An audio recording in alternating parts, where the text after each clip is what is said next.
कमर कस ली है। आज बीजेपी पटना महानगर कार्य समिति की बैठक हुई है। इस बैठक में प्रदेश अध्यक्ष दिलीप जायसवाल और डिप्टी सीएम सम्राट चौधरी के अलावा पटना साहिब सांसद रविशंकर प्रसाद भी मौजूद रहे। बैठक में आगामी बिहार विधानसभा चुनाव को लेकर तैयारी की रणनीति पर चर्चा की गई। साथ ही साथ विधानसभा चुनाव में कार्यकर्ताओं की महत्वपूर्ण भागीदारी की सराहना की गई। आपको बताएं कि 2020 के चुनाव में पटना महानगर की चारों सीटों पर बीजेपी ने बड़ी जीत दर्ज की थी। लोकसभा चुनाव के बाद राष्ट्रीय स्तर पे एवं प्रदेश स्तर पे, उसके बाद जिला स्तर पर कार्य समिति की बैठक का एक क्रम रूटीन कोर्स में होता है। उसी के अंतर्गत एक आज पटना महानगर में यह बैठक हुई। महानगर के कार्यकर्ताओं का जोश, उनकी मेहनत, उनका प्रयास है कि पिछले लोकसभा चुनाव में भी चारों असेंबली सेगमेंट जो पटना महानगर के अंतर्गत आते हैं उनमें प्रचंड जीत भाजपा की हुई। सभी में 50,000 के मार्जिन लगभग चारों विधानसभा में रहा है। तो हमने कार्यकर्ताओं को बधाई भी दी और आगे की कार्य योजना भी बनी अगले 1 साल की। और बगहा में बीजेपी की जिला कार्य समिति की बैठक में केंद्रीय राज्य मंत्री सतीश चंद्र दुबे और मंत्री जनक राम शामिल हुए। बैठक में कार्यकर्ताओं में विधानसभा चुनाव से पहले मंत्री ने जोश भरने का काम किया। तस्वीरें आपकी टेलीविजन स्क्रीन पर है। कार्यक्रम की शुरुआत दीप प्रज्वलित कर की गई और उसके बाद कार्यकर्ताओं में जोश भरने का काम किया गया। जनता पार्टी ऐसी पार्टी है कि 365 दिन कार्यकर्ताओं के बीच में पार्टी की विचारधारा को कैसे जन जन तक पहुंचाया जाएगा, और खास करके वर्तमान में हमारे देश के प्रधानमंत्री आदरणीय नरेंद्र मोदी जी के किए हुए कार्यों को गांव-गांव, घर-घर तक जैसे विकास की रोशनी पहुंचाई गई है, उस पर चर्चा पार्टी निरंतर करती रहती है। जैसे आप देख रहे हैं आज बगहा पुलिस जिला के नेतृत्व में भारतीय जनता पार्टी ने विस्तृत कार्य समिति का ये बैठक चल रही है। स्वास्थ्य मंत्री सह कृषि मंत्री मंगल पांडे और पूर्व उप मुख्यमंत्री रेणु देवी सीवान पहुंची। महाराजगंज के बलिया गांव में बीजेपी जिला कार्य समिति की बैठक में दोनों शामिल हुए। बीजेपी विधानसभा चुनाव 2025 की तैयारी में जुट गई है। इस दौरान बैठक में कई निर्णय लिए गए। बीजेपी नेताओं ने कार्यकर्ताओं को आगामी विधानसभा चुनाव को लेकर टिप्स दिए। बीजेपी कोर कमेटी की बैठक में बीजेपी ने 2025 का ब्लूप्रिंट तैयार कर लिया है। बीजेपी चुनाव के लिए तैयार दिख रही है। बीजेपी की बड़ी बैठक के बाद बिहार की सियासत भी गर्म है। आरजेडी और कांग्रेस का दावा है कि इस बार जनता एनडीए को सत्ता नहीं सौंपने वाली है, तो बीजेपी और जेडीयू का दावा है कि बिहार की जनता को एनडीए पर भरोसा है। पहले की तरह इस बार भी एनडीए महागठबंधन को पटकनी देगा।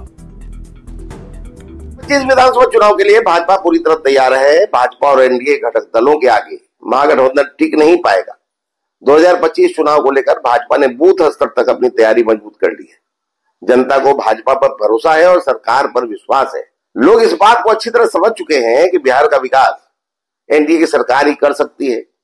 एनडीए सरकार में बिहार का जो विकास हुआ है वह अद्वैत और अतुलनीय है। एनडीए ने 2025 विधानसभा चुनाव के लिए पूरी तरीके से कमर कस लिया है और आगामी 2025 चुनाव के लिए मुख्यमंत्री नीतीश कुमार जी ने एनडीए नेताओं को लक्ष्य भी दे दिया है कि हम आगामी 2025 के चुनाव में 220 सीटों से ज्यादा जीत कर आए। इसके लिए हम सभी लोग लग जाएं।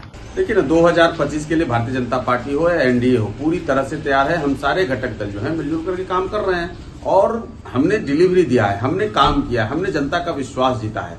और उसी तरह से जैसे पिछले 20 सालों से बिहार की जनता का प्यार हमको मिल रहा है वो मिलेगा। और जो विपक्ष में जो जंगल राज के नमूने बैठे हैं, जंगल राज का जो मॉडल चलाते हैं, उनको बिहार ने कब का नकार दिया है। भारतीय जनता पार्टी को तो दम भरने की आदत है। वो शायद भूल गए हैं कि एक नेता की पगड़ी खुली है और बाल मुड़ा है, दूसरे का क्या होगा ये पता नहीं, वो देखने का समय बताएगा। रही चुनाव की बात, चुनाव जब भी हो, आज हो या 2025 के अंत में हो, महागठबंधन और कांग्रेस पार्टी पूरी तरह से तैयार है। बिहार में डबल इंजन के सरकार के द्वारा जनता और जनता के मुद्दे पर, जनता के हितों के सवाल पर बिहार को विशेष राज्य का दर्जा, विशेष पैकेज के नाम पर जो रीपैकेजिंग की गई है और जिस तरह से बिहार में पुल पुलिया गिर रहे हैं, बिहार में भ्रष्टाचार को सदाचार और शिष्टाचार का रूप दे दिया है, उस पर भारतीय जनता पार्टी के नेताओं का कोई जवाब नहीं है। 2025 के चुनाव के पहले जनता और जनता के बीच जाकर के भारतीय जनता पार्टी इन सवालों का जवाब दे। देखिए, भारतीय जनता पार्टी जो है गुमराह करने वाली पार्टी है, झूठ बोलने वाली पार्टी है। विशेष राज्य की दर्जा आदरणीय नीतीश कुमार जी का जो सपना था वो बीजेपी कभी पूरा नहीं करेगी। तो 17-18 साल आपको समय दिया बिहार की महान जनता ने, तो इस बार बिहार की महान जनता ने स्थानीय मुद्दा में अपराध जिस तरह से चरम सीमा पे है, सारा को देखते हुए आज हिसाब मांग रही है। और पटना के जेडीयू ऑफिस में जेडीयू मिलन समारोह का आयोजन किया गया। आरजेडी के कई नेताओं ने मिलन समारोह में जेडीयू का दामन थाम लिया।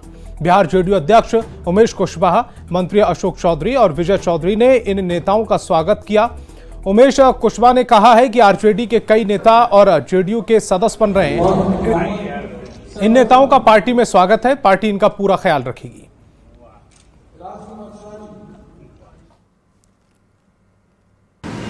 राजद के कई नेता जो जनता दल यूनाइटेड परिवार का हिस्सा बने हैं,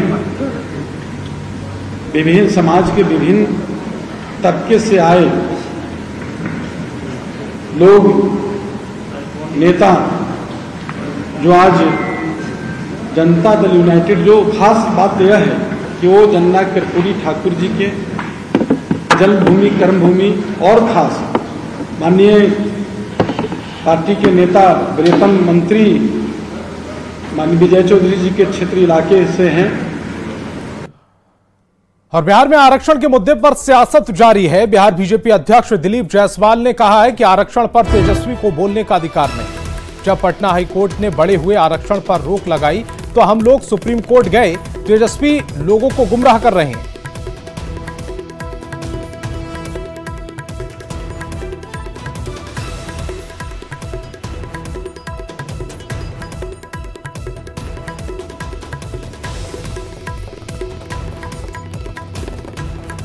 गांव में बोलते हैं थेथर है, थेथरोलॉजी में जो है असली डिग्री तो ले नहीं पाए, तो एक नया डिग्री मिलता है स्कूल और कॉलेज के बाहर में, उसको बोलते हैं थेथरोलॉजी। जो लोग स्कूल और कॉलेज का पढ़ाई नहीं कर पाते हैं, फेल कर जाते हैं, तो बाहर में उनको एक डिग्री मिलता है थेथरोलॉजी। तो वही थेथरोलॉजी वाले नेता लोग विकास की बात नहीं करके भावनात्मक बात करके समाज को बांट करके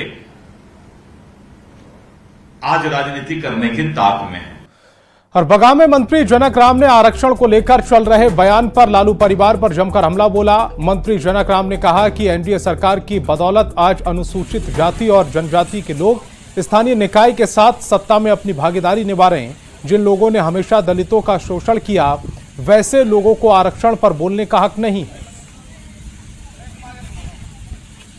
जिन लोगों ने रिजर्वेशन पे घटिया आंसू बहा रहे हैं, घड़ियाली आंसू बहा रहे हैं, मैं उनको बताना चाहता हूं, यही एनडीए की सरकार आदरणीय नीतीश कुमार जी के नेतृत्व में, देश के यशस्वी प्रधानमंत्री नरेंद्र मोदी जी के नेतृत्व में अनुसूचित जाति को जिस तरह से रिजर्वेशन मिला है, अगर यह सरकार में रिजर्वेशन नहीं मिला होता तो मुखिया पद पे, जिला पार्षद, चेयरमैन, ब्लॉक का प्रमुख पूर्ववर्ती सरकार बनने का अवसर नहीं दिया। ये वर्तमान सरकार बना करके दलितों को, पिछड़ों को, अति पिछड़ों को, अकलियतों को सम्मान की जिंदगी जीने योग्य बनाया। इतना ही नहीं, सवर्ण समाज में भी जो गरीब तबके के लोग था, WS रिजर्वेशन दे करके सर्व समाज को, कमजोरी को दूर करके और अपने मुख्य धारा में जोड़ने का काम किया। रिजर्वेशन पे उनको बोलने का कोई हक नहीं है। यह काम एनडीए सरकार, नीतीश कुमार जी और नरेंद्र मोदी जी के द्वारा किया जा रहा है।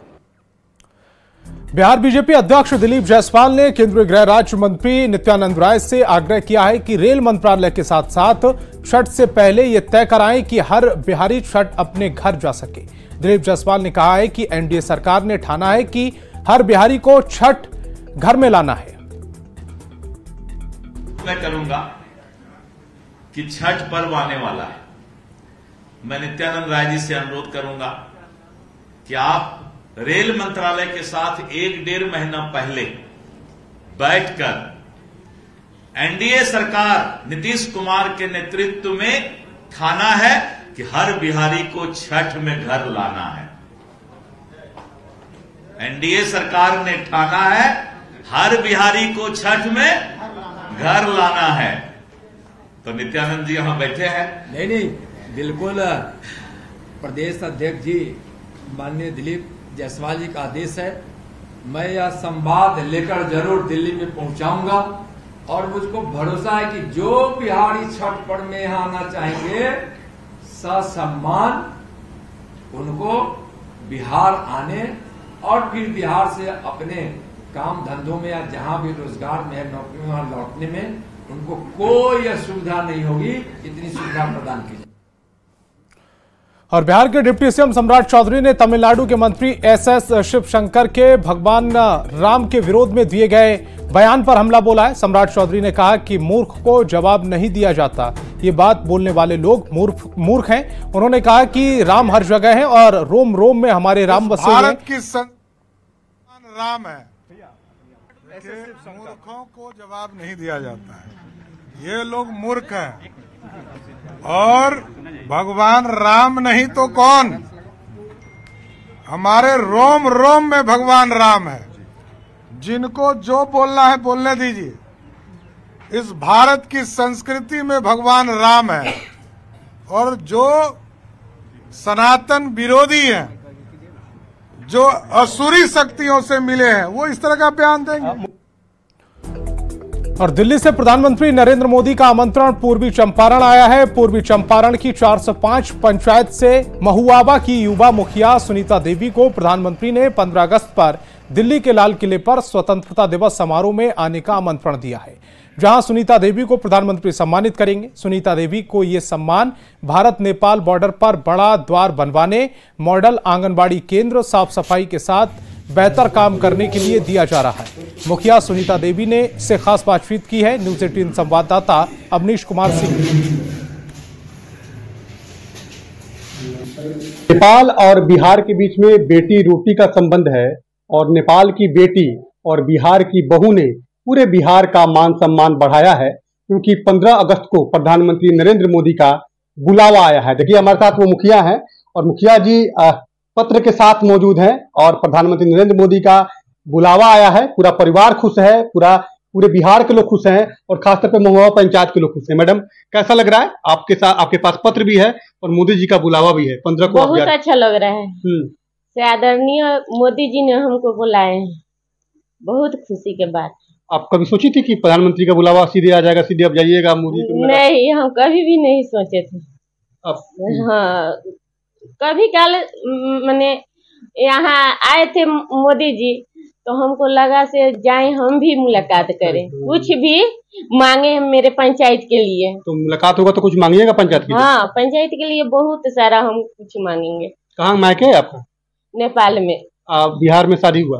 हाँ। बेटी रोटी का संबंध है नेपाल? हाँ। अच्छा ये बताइए कि क्या काम किया आपने? अब तो हुआ कि बुलावा आया, लेकिन क्या काम किया कि प्रधानमंत्री का नजर आ गया और आपको सीधे जो है वो बुलावा आ गया? मॉडल आंगनबाड़ी बनाए हैं, हाई स्कूल के बाउंड्री कराए हैं और नेपाल इंडिया पर एक गेट बहुत बढ़िया बनाए हैं, जहां से अशोक स्थल हम अपना एथी से पैसा से लगाए हैं। मैंने जो भी लोग नेपाल से बिहार आएंगे या बिहार से नेपाल जाएंगे दरवाजे को, द्वार को देखेंगे इसीलिए। हाँ, जो उधर से आ रहा है लोग जो समझेगा से हम इंडियन में प्रवेश कर। आपके मायके से जो लोग आएगा वो समझेगा हम जा रहे हैं बेटी के यहाँ जा रहे हैं। फिर यहाँ से जाएगा तो लगेगा हाँ नेपाल में हम जा रहे हैं। आगे क्या प्लान, आगे और क्या प्लान बनाए? बहुत सारा हमको काम करना है। पंचायत को मॉडल बनाना है। हाँ, पंचायत को मॉडल बनाना है। एजुकेशन, शिक्षा पे ध्यान देना है। हाँ, शिक्षा पर ध्यान देना है। तो अपना बिहार में फिलहाल इतना ही। आप देखते रहिए न्यूज 18 बिहार झारखंड।